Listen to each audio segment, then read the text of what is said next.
नमस्कार मैत्रिणींनो, सोप्या घरगुती रेसिपीमध्ये तुमचे खूप मनापासून स्वागत। आज आपण करणार आहे खारट आवळा कँडी। त्यासाठी मी हे अर्धा किलो आवळे घेतलेले आहे। ते बघा धुवून पुसून स्वच्छ करून घेतले। हे आता चाळणीवर काढून घेऊया। बघा आता हे चाळणीवर आपण आवळे काढून घेतलेले आहेत। पातेल्यात खाली पाणी घेतले आणि ही चाळण ह्याच्यावर ठेवून आपण हे 10 मिनिटं वाफवून घेऊया। आवळा आतपर्यंत शिजला की त्याच्या ह्या पाकळ्या सुट्ट्या होतात आणि त्याची साल थोडी थोडी निघायला लागती। मग आपण गॅस बंद करायचा आहे। बघा आता ह्या आवळ्याचे बी काढून ह्या अशा फोडी करून घेतलेल्या त्या आता मी एका पातेल्यात काढून घेते।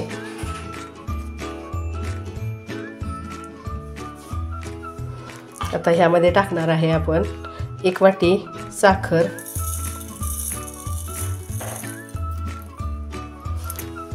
आता ही साखर यामध्ये चांगली अशी मिक्स करून घेऊया। या साखरेचं पाणी सुटून चांगल्या फोडी साखरेच्या पाकात मुरेपर्यंत हे 2 दिवस आपण असं झाकून ठेवायचं आहे। 2 दिवस जरी झाकून ठेवलं तरी हे वरचेवर हलवून घ्यायचं आहे, नाहीतर वरची राहिलेल्या फोडी आहेत त्यांना बुरशी येते। म्हणून हे आपण 2 दिवस असंच झाकून ठेवूया। बघूया आता आवळा कँडीसाठी वाफवून साखर टाकून ठेवलेल्या आवळ्याच्या फोडी। बघा कसा छान हा रस तयार झालेला आहे साखरेचा। आता हे असंच हलवून अजून आपण 1 दिवस झाकून ठेवणार आहे। बघा ह्या फोडी वरती आलेल्या अशा आत दाबून ठेवा, म्हणजे ह्या फोडींना बुरशी येत नाही। त्या अशा पाकात बुडवून झाकून ठेवा। आणखी 1-2-3 तासांना हलवा, पुन्हा 2-3 तासांना हलवा, असं करून हे अजून 1 दिवस आपण पूर्ण ह्या पाकात ठेवणार आहे। आता हे मी झाकून ठेवते। बघा मैत्रिणींनो, आवळा कँडीसाठी घेतलेले हे अर्धा किलो आवळे हे वाफवून आपण हे साखरेमध्ये भिजत ठेवलेले हे 2 दिवस भिजवायचे होते। आता 2 दिवस पूर्ण झाल्यानंतर मी आता हे बघा हे साखरेच्या पाण्यातनं काढून हे चाळणीवर असे छान निथळून घेतलेले आहेत। ते आता एका ताटात पसरून आपण उन्हात वाळत ठेवणार आहे। बघा असं हे मोठ्या साईजचं ताट घ्या आणि त्यामध्ये पसरून चांगलं निदान पहिल्या दिवशी तरी आपण हे झाकून सुकवणार आहे। 1-2 दिवस आपण 3 ते 4 तास कडक उन्हात वाळवून घेतल्यानंतर हे आवळा कँडीचे आवळे आपले तयार होणार आहेत। बघा आता पहिल्या दिवशी झाकून सुकवण्याचं कारण म्हणजे हे ओलसर जास्त असल्यामुळं ह्याच्यावर धूळ चिकटण्याची शक्यता असते, म्हणून शक्यतो काळं कापड घाला आणि झाकून हे चांगलं असं सुकवून घ्या। आणि दुसऱ्या दिवशी जरी तुम्ही सुकल्यानंतर उघडं जरी ठेवलं उन्हात तरी चालेल। हे आता मी असं झाकून हे चांगलं वाळवून घेते। नंतर ह्याला काय काय लावायचं ते बघूया। आता हे 2 दिवस उन्हात पूर्ण सुकल्यानंतर हे आपली आवळा कँडी अशी तयार झालेली आहे। ह्याला आता आपण हे अर्धा चमचा सेंधव मीठ, हे अर्धा चमचा चाट मसाला आणि ही अर्धा चमचा मिरपूड लावणार आहे। हे हाताने आता एकसारखं कालवून घ्या।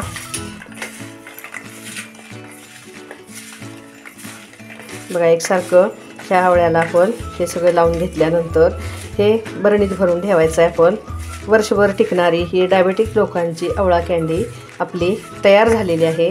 बघा मैत्रिणींनो, माझा हा व्हिडिओ तुम्हाला कसा वाटला मला नक्की कमेंट्समध्ये कळवा। बरंच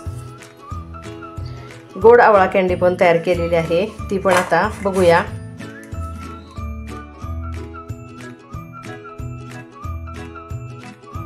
बघा आता ही 2 दिवसानंतर म्हणजे 48 तासानंतर ही पिशवी आपण फ्रीजरमधनं बाहेर काढलेली आहे। बघा आता हे आवळे आपले कसे कठीण झालेत। बघा आता ह्या आवळ्यांचा आवाज पण खटखट कसा येतोय, म्हणजे इतके कठीण झालेले आहेत। हे आता आवळे आपण पाणी टाकून 2 वेळा स्वच्छ धुवून घ्यायचे आहेत। बघा आता हे त्यामध्ये पाणी टाकून हे चोळून असे चांगले धुवून घेऊया।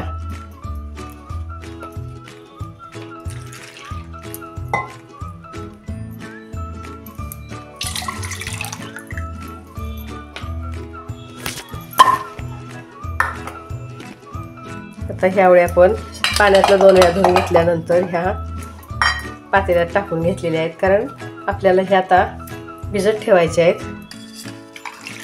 हे बुडतील इतपत पाणी घालून हे असं साधारण 1-2 तास आपण झाकून ठेवणार आहे.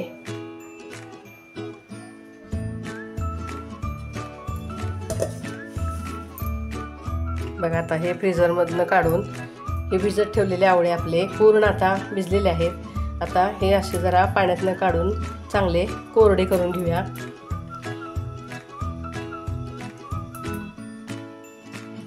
आता असे नॅपकिननं पुसून पूर्ण कोरडे करून घेते सगळे.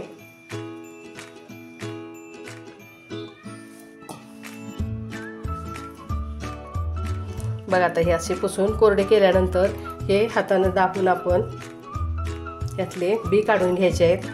बघा आता ह्याच्या अशा फोडी करून घ्या.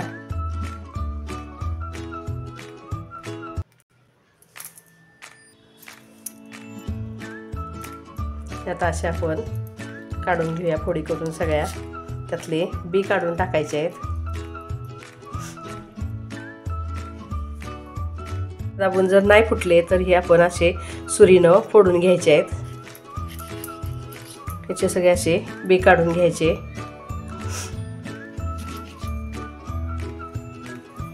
बघा अशा पाकळ्या ह्या कापून घेऊया.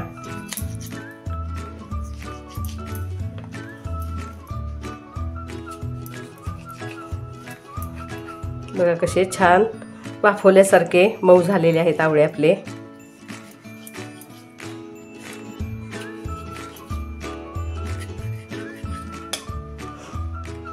आता असे हे सगळे बी काढून घेतल्यानंतर आपण हे आवळे आता एका पातेल्यात टाकून घेऊया.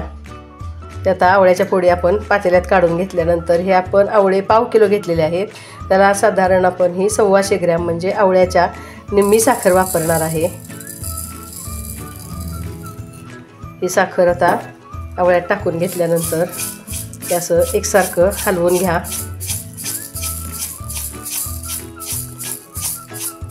आणि ह्या साखरेच्या पाण्यात हे आवळे आपण आता असेच 2 दिवस मुरत ठेवणार आहे. ह्या आवळ्याला कसं तासानं वरचेवर तुम्ही असं हलवून ठेवा, नाहीतर वरती राहिलेल्या फोडी ह्या जर साखरेच्या पाकात नाही बुडाल्या तर ह्याला बुरशी येते. म्हणून हे थोड्या वेळानं हलवून हे 2 दिवस आपण हे असेच मुरत ठेवणार आहे. बघूया आता हे फ्रीजरमधून काढून फोडून हे साखरेत टाकून ठेवलेले आवळे पण बघा कसे छान भिजायला लागलेले आहेत. वरती अजून ह्याच्यात थोडी साखर आहे, ते आता आपण अशीच हलवून एकसारखं करून हे अजून 1 दिवस, आता आज 1 दिवस पूर्ण झालेला आहे. आता अजून 1 दिवस आपण ह्या साखरेच्या पाण्यातच ठेवून देणार आहे. असं वरचेवर 1 तास 2 तासानं तासा 2 तासानं आपण हे असं हलवून घेणार आहे, म्हणजे वरच्या फोडींना आपल्या बुरशी येत नाही. आता मी अजून 1 दिवस हे असं झाकून ठेवते. बघा आता हे 2 दिवस साखरेच्या पाण्यात मुरल्यानंतर ह्या आवळ्याच्या फोडी मी अशा निथळून घेतलेल्या आहेत. आता ह्यामधला निघणारा जो रस आहे, त्या आवळ्यामधनं निघालेले हे पाणी आहे ते आपण ह्याचा सरबत म्हणून उपयोग करू शकतोय. आता ह्या निथळलेल्या आवळ्याच्या फोडी आपण ह्या एका ताटात पसरून घेणार आहे. ह्या अशा एकसारख्या पसरून घ्या आणि 2 दिवस आपण रोज 4 तास याप्रमाणे 2 दिवस हे उन्हात आपण चांगल्या सुकवून घ्यायच्या आहेत.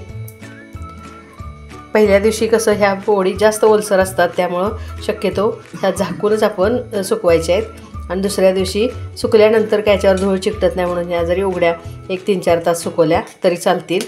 अशा मी आता ह्या 2 दिवस चांगल्या सुकवून घेते. शक्यतो ह्या फोडी सुकवायला तुम्ही ह्याच्यावर झाकायला काळ्या कपड्याचाच वापर करा, म्हणजे उष्णता खेचून ह्या पटकन सुकल्या जातील. नाहीतर आपण जास्त दिवस ठेवल्या की ह्या पूर्ण वातड होतात. ह्या 2च दिवस आपण सुकवायच्या आहेत, म्हणून पहिल्या दिवशी तर ह्याला काळ्या फडक्यानं झाकून तुम्ही चांगल्या सुकवून घ्या. बघा आता हे फ्रीजरमध्ये आवळे ठेवून आपण हे तयार केलेले आवळा कँडीचे आवळे 2 दिवस पूर्ण सुकवून घेतलेले आहेत. मैत्रिणींनो, ह्या आता आवळा कँडीला बऱ्यापैकी ऊन नव्हतंच, त्यामुळे ह्याला 3 दिवस सुकवायला लागल्यामुळे ह्याचा थोडासा कलर अंधक झालेला आहे. कडक उन्हात 2 दिवस वाळवल्यानंतर ही पांढरी शुभ्र राहते. आता आपण ह्याला साखर लावून घ्यायची आहे. बघा मी ही 2 चमचे साखर दळलेली लावून घेते आणि ही बरणीत भरून आपण ठेवणार आहे। बघा आता ही गोड पण आवळा कँडी आपली ही वर्षभर टिकणारी तयार झालेली आहे। बघा मैत्रिणींनो, माझा हा पण व्हिडिओ तुम्हाला कसा वाटला मला नक्की कमेंट्समध्ये कळवा। आता हे दोन्ही आवळा कँडी मी सर्व करते।